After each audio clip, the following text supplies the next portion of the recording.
Assalamualaikum warahmatullahi wabarakatuh, sahabat Islam semuanya.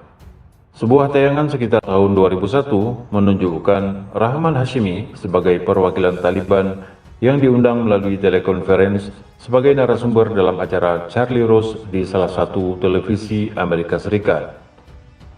Hadir sebagai narasumber lainnya Dr. Barnett Rubin, seorang pakar politik Asia Selatan. Rahman Hashimi yang notabene hanyalah mantan penerjemah di kantor Taliban di Kandahar, diadu berargumen dengan seorang doktor dari New York University. Tak disangka dia mampu membungkam argumen dari Dr. Barnett. We have said, okay, if anybody is found guilty of killing civilians, we will punish him, and in our constitution, anybody found guilty of killing civilians will face capital punishment. So could you please help us and give us some sort of assistance, some sort of evidence that could lead to bin Laden's involvement in those attacks? Mr. Rubin may think this is silly, but let me just bear with me 1 second. If there was evidence that Mr. bin Laden had something to do with the killing of someone because he, through a series of chain command, influenced terrorism to kill children, you would put him on trial for life. Is that right? We did put him on trial for 45 days. We asked the United States, Kenya and Tanzania to give us some sort of evidence. Nobody did give us. And now we have come to a decision that maybe the United States is looking for a boogeyman always.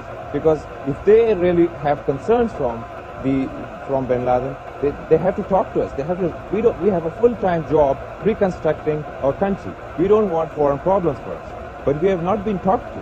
All is that we have seen is we are being bullied.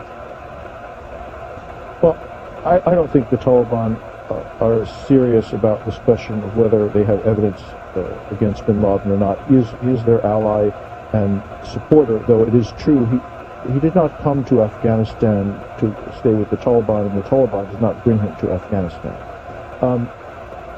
At the same time, He went looking for a safe haven.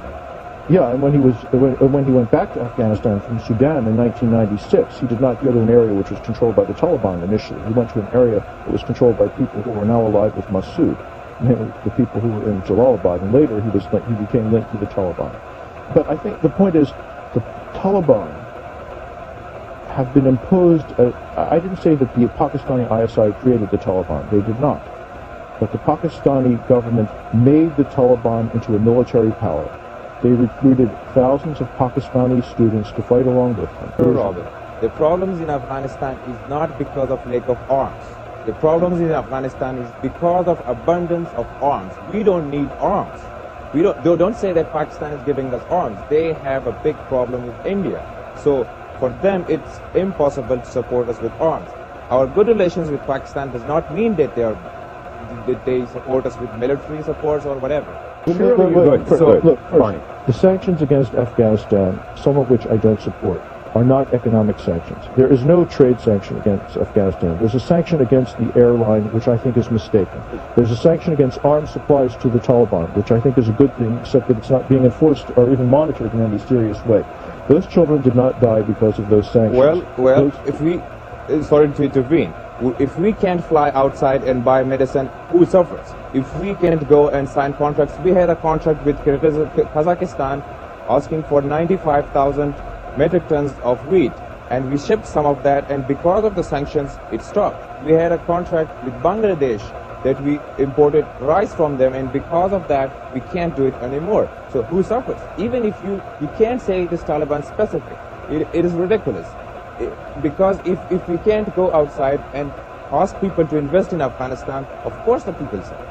Well, I don't know about those contracts. The other sanctions in Afghanistan, which have had the biggest effect, are the Taliban sanctions against the areas of the country that are controlled by the opposition.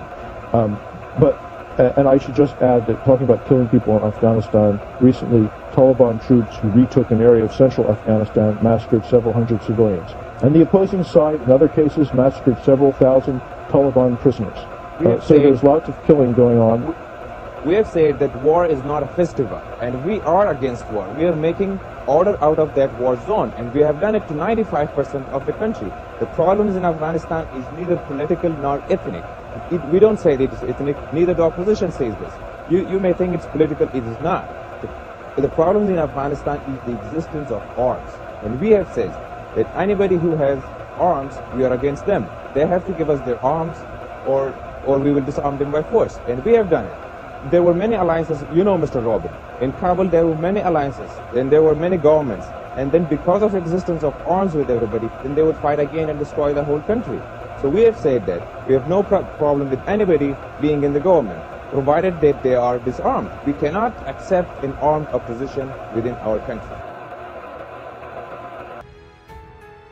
Rahman Hashimi merupakan keturunan dari Rasulullah SAW.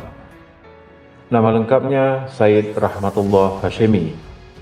Keluarganya sudah turun-temurun menetap di Afghanistan, namun kemudian pindah ke Pakistan.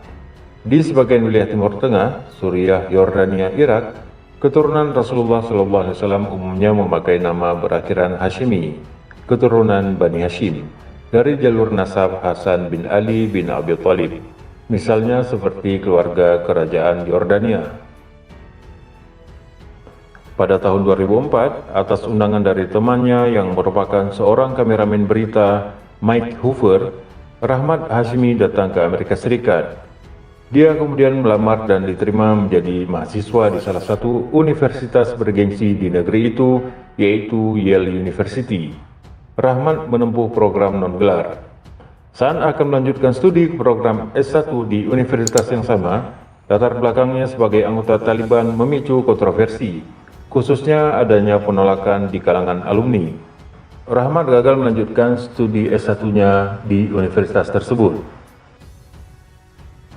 Sepulangnya dari Amerika Serikat pada 2006, ia memutuskan melanjutkan kuliah di Mesir. Kini dia menjadi peneliti di University of Oslo, Norwegia. Wallahu a'lam bissawab.